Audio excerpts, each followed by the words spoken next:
I mean, he could have been a better defender. Melo was the legitimately the Darko Milicic thing. Darko Milicic was not Yi Jianlian. Let's not act like he had one good workout. Shout out to Yi. What? It was just a workout. Joe Dumars literally said they saw him work out and he changed his pick. The same thing that happened with Miami Heat when they had the Chris Bosh pick. I don't care what he said. There was a consensus that Darko Milicic was the second best player in that. No, he was. No, there was not. What are you talking about? We're the same age. We're the same age. Ox is in the same age range as us, and so is Ron, and Chill's older than us. Chill. You've been around a little bit longer than us. No way. In the United States of America, who told you that? Chill. Who told you that? Bro. That Darko was a better prospect than Carmelo. Yes, he was. I'm not saying he was. I'm saying that was what the consensus was. No, it wasn't. Yes, it was. Bro, no, where was the consensus located? Where? Yeah. It wasn't all across. That was not going on, Penn. In fact, Penn, that's why Carmelo Anthony came out of school. Hang on. No, that's why he came out. He didn't want to leave. I'm gonna just start Googling. Hold on, we don't. I'm looking at my draft right now. I'm looking at my draft right now. I can tell you right, Ron. The first one I've seen, and Mars. I can tell you right now. The first one I've seen has Darko number 2, and I can tell you that because at that time, really quickly, Penn. At that time, Carmelo Anthony was really digging Syracuse. He didn't want to leave.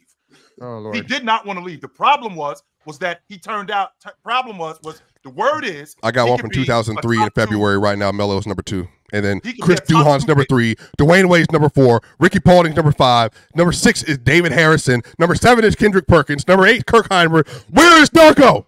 He's nowhere. He make Okafers over Darko.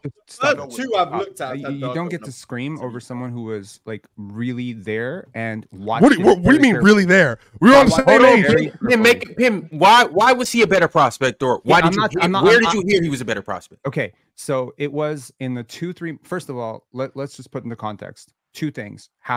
Two things are very important here. Number one, I was a Raptor fan back then, and the Toronto Raptors walked into the draft class with the number 3 odds of getting a top 3 pick. Okay. Number 2, I'm from the same country that Darko Milicic is from. So I heard what the feedback was coming back to him back in Serbia, because we were reading all about it. And Darko Milicic the consensus in Serbia was that he was the number 2. No, that's not. Say that then, Penn. That was not the consensus. Keep going. He played for a club, Hemofarm, in Serbia. And there was talk about maybe he's too raw to go over to the NBA. Maybe there'll be culture shock, etc. And then it was around a month and a half before the draft that everybody started talking about him and it being a 3-player draft between him, Melo, and LeBron. And it was a 3-person draft, and maybe Chris Bosh could make it a 4-person draft. The month before, and this is not one workouts, before, there were scouts on record saying that Darko Milicic would be the number 1 pick in any draft if it were not for LeBron James since Shaquille O'Neal. That was the consensus. Nobody said that about Melo. Hang on. Oh my gosh. Yes. And it was only Tim Duncan was drafted. Yes, I know that. Between that time. Yes, right? I know that. That's how high people were on him. People can lie about it now. Whoa, in Serbia? No, stop making it about not over Serbia. Here. Yes, it was over here. Those were English. I wasn't around, so I'm speaking strictly from the 2 minutes of research I'm doing right now. But everything I'm reading has either Darko at number 2 or they are heavily praising him. Yeah, they were probably Serbian writers. Shout out Serbia. No, I'm reading ESPN right now. I don't know who Chad Ford is. He's huge. But this is his. He's not Serbian, by the way. This is what he said about. This is what he said about Darko Milicic. He's the real deal. He's really one of a kind.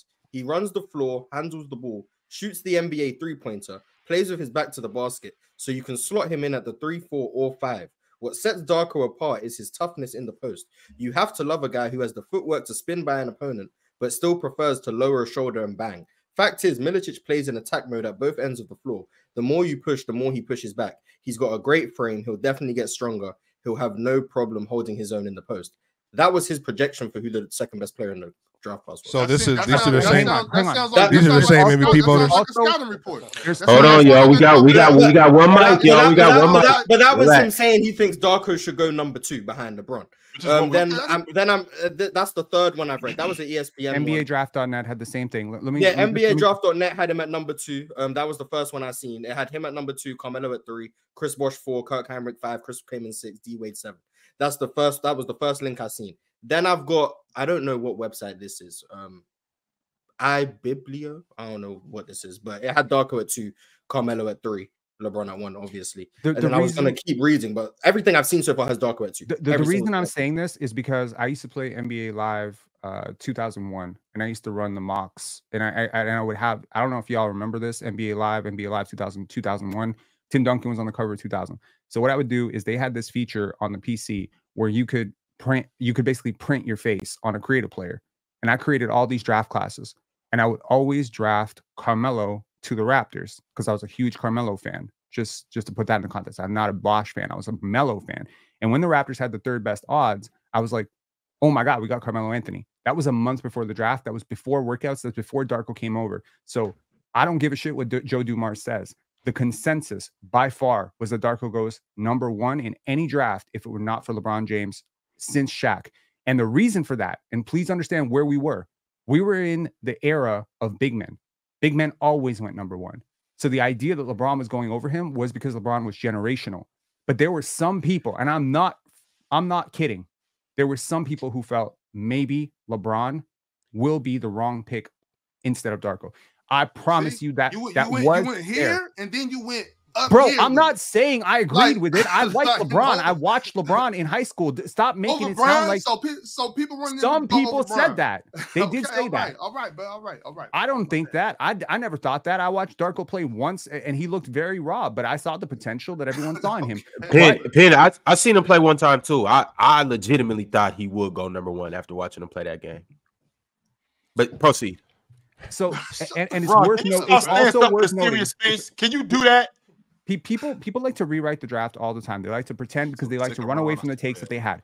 Let's be clear about one thing. I can't speak for the Riders. I can speak for me in the hood, and we took Melo. I can't say that. Okay, cool. Yes.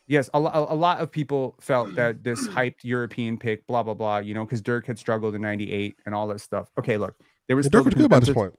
Look, Dirk was okay. Dirk was good. Yeah, in 2003. But it's Melo. It was Carmelo. That's why. There was still a consent. Look, Carmelo Anthony had a huge run with Syracuse, and he got a bump. Okay, and he was going to be a top 3 pick, and he was I think he was the number 3 ranked high schooler that year, or number 4 or number 5 for RSI. Yep. LeBron wasn't number 1 in when he was 16. Just an FYI, someone was ahead of him. Yeah, shout out to Lenny Cook. So my point is, he was also good at the draft. We've heard a lot about Lenny Cook on here. I followed that entire draft. What does that got to do with anything? When he was 16, he didn't get drafted at 16. No, I understand that. I'm just saying that people are wrong early on, and so it doesn't matter what people thought about Darko Milicic when he was 17. Darko was younger than LeBron and Melo. He was actually over a year younger than Melo. He was 17 at the time of the draft. It's worth noting. Hang on. It's also worth noting that at the draft, the consensus number, okay, so here's like I'm gonna give you like the straight facts. The straight facts were that prior to the draft, there was talk about a Russian big man named Pavel Podkolzin, who was supposed to stay in the draft. He had a pituitary condition, I believe, and the Raptors were considering picking him at number 4 over Chris Bosh, which would have dropped Chris Bosh. I see the mock draft. I had him in the top 5, and I didn't know who he was, so I didn't. There we go. I haven't looked at these mocks in 20 years, but I have a running memory of that entire draft. Pavel Podkolzin dropped out of the draft, which catapulted Bosh up. That is why the Miami Heat picked Dwayne Wade. Miami, if you hold a gun to Pat Riley's head, he would tell you he had Chris Bosh over Dwayne Wade. Now, it's important to realize that nobody else had Dwayne Wade at number 5. Almost nobody. Prior to the draft, there are people who had Dwayne Wade at 17, 16, 14, 12, 11 in the months leading up to the draft. His run with Marquette eventually catapulted into top 10 conversations. But the consensus number 5 pick in that draft, do you know who it was? TJ Ford. Here, hold on. I'm reading the mock draft right here. It says the Park Hill mock draft. Melo was number 2. That's all I know. That's the only thing I can speak to. I'm not reading no mock drafts from all these other people. I have no idea who these people are. You had a whole argument on consensus, and you was just living in your bubble. Melo was number 2. Okay, cool. Not even a question. It was clearly Melo. Everybody was proven right that he should have won Rookie of the Year. So I don't know how to tell you. You know what? We gave you all the facts. You know what, chat? I gave you the facts. You don't want to listen to the facts. You want to listen to Swiper's one source. Cool. Right. I don't give a shit. Why is my source not valid? Chris Ballard? That's to your point. I don't understand how that works. To your point, we're gonna stay on topic. And to your point, you're talking about Darko being the consensus number 2 overall pick. Consensus. What I remember vividly is I remember Melo not sure that he was going to put his name in the draft. And he was talking about going back to school. Yeah, I remember that. Because he really dug Syracuse. They have won the national championship. He was talking about going back to school. But the idea that he was going to be a top 2 pick in the draft, that's why he put his name in the draft. In fact, they pushed him out of Syracuse because of that. I didn't hear much about Darko until we got closer to the draft. I didn't hear him. And that's not to say that Darko wasn't a big deal leading up to the draft. I didn't hear much about him until we got closer to the draft. I'm like, who is this? Who is this guy? All I knew about was James and Carmelo Anthony.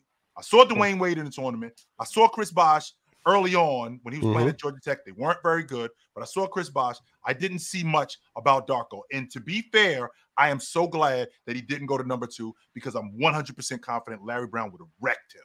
I'm sure of it. Yo, you talking about Melo? Hold on, right quick before we go any further. And then they lied, and then they said they didn't need Melo.